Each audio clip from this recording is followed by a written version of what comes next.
Hola, bienvenido a un nuevo video del Departamento de Lenguaje y Comunicación para los primeros y segundos medios. Mi nombre es Anaí Rojas y les voy a hablar acerca del género lírico. Comencemos. ¿Cuáles son los contenidos que se abordarán a lo largo de este video explicativo? El origen, la definición y características generales del texto lírico o del género lírico, la estructura formal y de contenido, los elementos que la componen, las actitudes líricas que puede adoptar el hablante, y las figuras literarias más comunes dentro de la poesía.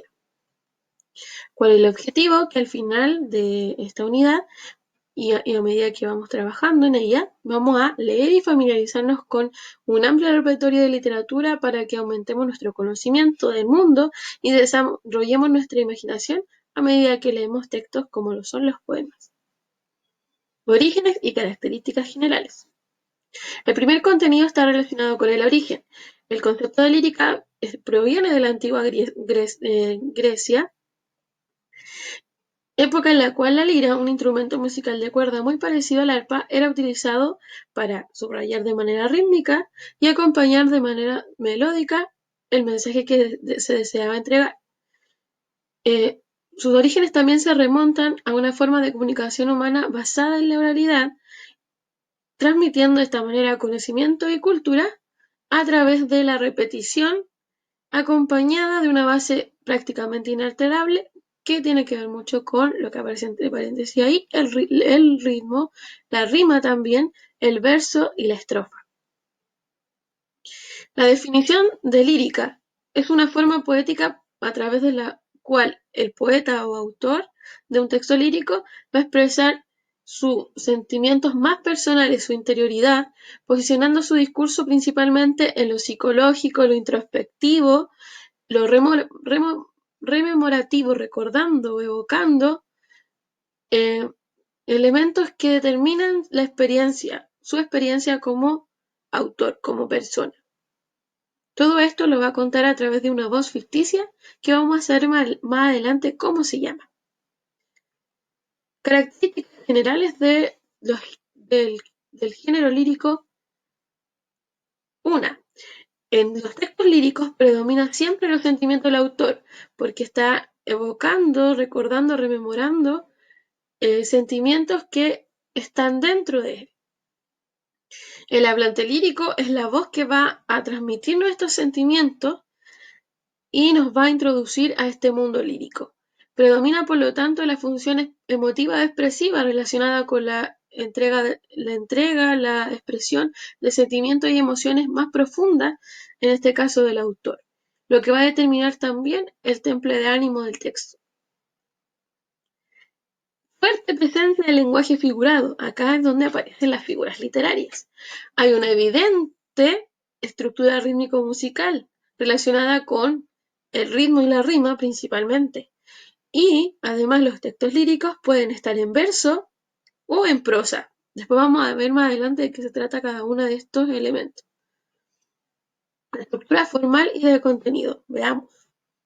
La estructura formal está relacionada en un primer lugar con el verso, que es la unidad mínima de un poema. En palabras más sencillas, es cada línea que está conformando una unidad mayor, que sería la estrofa. Ejemplo, puedo escribir los versos más tristes de esta noche. Un verso extraído del poema 20 de el escritor chileno Pablo Neruda.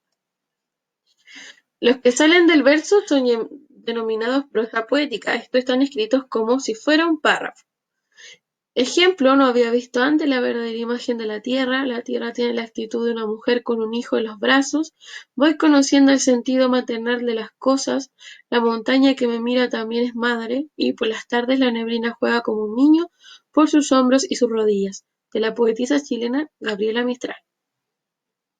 La estrofa. La estrofa es la agrupación de esta unidad mínima que eran los versos dentro del poema. Un poema puede tener una estrofa o puede tener muchas, dependiendo también de cuál es la manera de escribir del autor. Ejemplo, por una mirada un mundo, por una sonrisa un cielo, por un beso, yo no sé qué te diera por un beso. Esta estrofa está compuesta por, contemos, 1, 2, 3, 4 versos. La rima está relacionada con la coincidencia de sonidos que tienen los versos al finalizar cada palabra. Existen dos tipos de rima, que son la consonante y la sonante. Esta última relacionada con que las terminaciones de los versos solo van a coincidir en las vocales y no en las consonantes. En cambio, la rima consonante produce que las terminaciones de los versos sean exactamente iguales tanto en sus vocales como en sus consonantes. Ejemplo, si los versos terminaran en cantaba, el segundo verso terminaría a lo mejor en una palabra que tuviera la misma vocal y la misma consonante, como cantaba, bailaba. Ritmo. El ritmo es la disposición armoniosa de los sonidos y se podría identificar a través de las pausas, signos de exclamación, interrogación, puntuación, palabras que se utilicen dentro del poema y que hagan que el ritmo pueda ser a lo mejor un poco más acelerado o más pausado cuando nosotros lo leamos o lo declamemos. Ejemplo, si no tardas mucho, te espero toda la vida. La estructura de contenido es lo que está dentro. Cuando nosotros leemos el poema, lo vamos a poder ir identificando estos elementos que van a aparecer. El hablante lírico es la voz ficticia creada por el autor para expresar a través del sentimiento, describir una situación, desarrollar una idea. Y es muy importante que nosotros entendamos que esta voz es creada por el autor, por lo tanto es independiente a él. No lo debemos confundir. Ejemplo, si el poema está escrito por Gabriela Mistral, ella es la autora del texto, pero a lo mejor el hablante lírico va a ser un niño o una niña. Es independiente a la autora o autor del texto lírico. Ejemplo, el día en que naciste el mundo se detuvo y solo existíamos tú y yo. Tu mirada abrió las puertas hacia mi interior, una puerta que un día cerré y me permitió protegerme del dolor, ya que yo lo había causado una pena en mi corazón.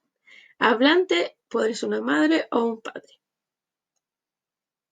El objeto lírico, tenemos una voz ficticia que nos va a expresar sentimientos, describir una situación o desarrollar una idea, y tenemos el objeto, que puede ser una persona, una cosa, un animal, un lugar, que va a provocar ese sentimiento o estado anímico en el hablante lírico y lo va a describir o le va a hablar hacia este objeto.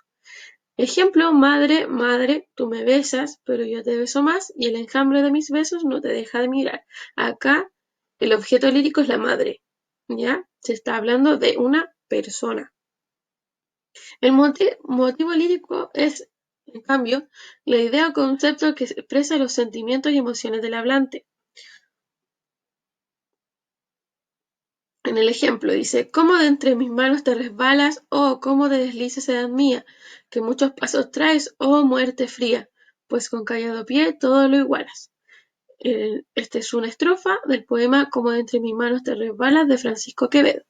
El, el sentimiento a partir del cual el hablante construye este poema puede ser la angustia, por el paso del tiempo que conduce inevitablemente a la muerte. Ese es el motivo, el tema del cual se está hablando en el poema o en el texto lírico. El temple de ánimo es el estado anímico que va a predominar en el poema en el que se encuentra el autor o el hablante lírico, ¿ya? De una pieza poética. Ejemplo, puedo escribir los versos más tristes de esta noche, escribir, por ejemplo, la noche está estrellada y tiritan a los azules los astros a lo lejos. ¿Cuál es el temple de ánimo? ¿Cuál es el sentimiento que se predomina, el estado anímico que predomina en el hablante? La tristeza o la melancolía. Actitudes líricas. El hablante puede adoptar distintas actitudes líricas para poder expresarse dentro del texto lírico en sí. La primera es la de la canción, que puede también llamarse monológica, expresiva, carmínica, y es la actitud más poética de todas, es donde se expresan directamente sentimientos, emociones y se reconoce siempre porque está en primera persona gramatical, es decir, está hablando del yo o del nosotros, si estuviera en plural. Ejemplo, tengo miedo, la tarde es gris y la tristeza del cielo se abre como una boca de muerto. tiene mi corazón un llanto de princesa, olvidada en el fondo de un palacio desierto. Si se fijan, está hablando desde el yo y está expresando desde su interioridad este sentimiento de miedo, de temor. La apostrófica, en cambio, o podría también llamarse actitud apóstrofe lírico, es cuando el hablante lírico se dirige ahora a un tú, va a interpelarlo, va a mantener una conversación con él, esperando en algún momento una respuesta que se puede dar o no. Agua, te suplico por este soñoliento enlace de numéricas palabras que te digo. T, ahí esa marca nos está diciendo que está hablándole a, en este caso, el agua. La enunciativa o denunciación lírica. El hablante lírico acá adjudica una postura y va a describir o va a narrar recitando el que recita, en este caso, lo hace desde fuera, ¿ya? Cuenta lo que acontece al objeto lírico desde fuera, ya no está dentro del poema, y trata de mantener de cierta manera una objetividad en lo que va a describir. Ejemplo, las calles le eran ajenas, las casas los caminos, los juzgados, los metales, fuera del alma de la tierra. Entonces la apostrófica está hablándole a un tú, la de la canción está hablando desde el yo y la enunciativa está hablando en tercera persona y está describiendo o narrando una situación. Avancemos. Figuras literarias, ahora que esto ya es el último contenido del video. Las figuras literarias, también llamadas tropos o figuras retóricas, son una serie de giros del lenguaje que se van a emplear para embellecer, para hacer más estético el discurso.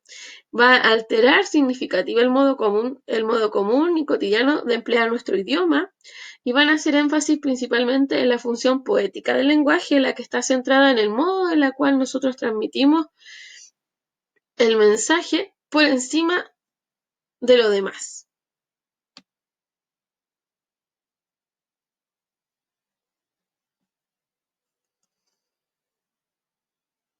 Avancemos. ¿Cuáles son las figuras literarias que vamos a conocer y vamos a desarrollar a lo largo de esta unidad? La anáfora, repetición de un elemento, una palabra.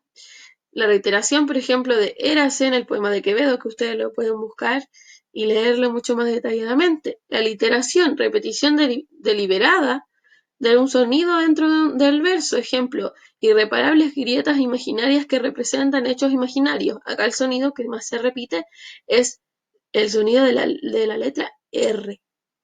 Onomatopeya, cuando nosotros en un poema imitamos los sonidos o elementos de la realidad de la naturaleza. Ejemplo, clap, clap, toc, toc, wow, wow. ¿Ya? Los sonidos que son propios de la naturaleza los colocamos a disposición del poema. Metáfora, cuando reemplazamos un elemento por otro con el que guarda alguna semejanza. Ejemplo, érase un reloj de sol mal encarado, un elefante boca arriba, érase pirámide de Egipto. ¿Ya? Acá, aparte de haber metáfora, hay anáfora. ¿Ya? Hipérbole, se produce una exageración. Si no regresa, moriré de pena, moriré de hambre. A veces incluso la utilizamos en nuestro lenguaje cotidiano sin darnos cuenta. La comparación, también establecemos una semejanza, pero aquí hay un nexos de unión que nos van a ayudar a identificar qué es una comparación y no una metáfora. Bello como una mañana soleada. Personificación. Se le otorgan características animadas a objetos que no la poseen, a un animal, a una cosa. Ejemplo, el ave me dice que me extrañas. Sinestesia. Se entrecruza la percepción de un sentido con otro. Y tenía un olor ácido. Olor, el sentido del olfato, con el sentido del gusto. ¿Ya? El epíteto. Se agrega un adjetivo que nosotros ya conocemos, un adjetivo que es obvio, para destacar aún más el sustantivo al cual está acompañando este adjetivo. Verde prado, de fresca sombra lleno. Antítesis. Se contrapone un pensamiento con otro para dar mayor claridad al pensamiento que nosotros estamos planteando en este texto. Ayer naciste y morirás mañana. Una antítesis. Un pensamiento se contrapone con otro. Y la ironía, que también puede puede ser que la utilicemos en la vida diaria. Hay personas que la utilizan nombrar algo para decir algo que es lo contrario. Ejemplo, hace harto frío y puede estar diciéndolo en un día soleado de verano.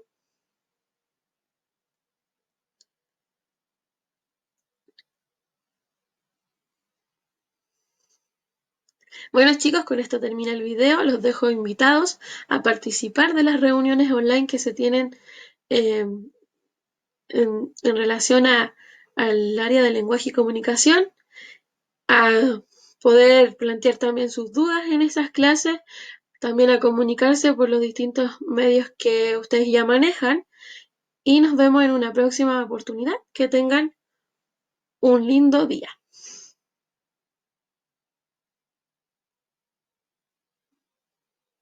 Hasta luego.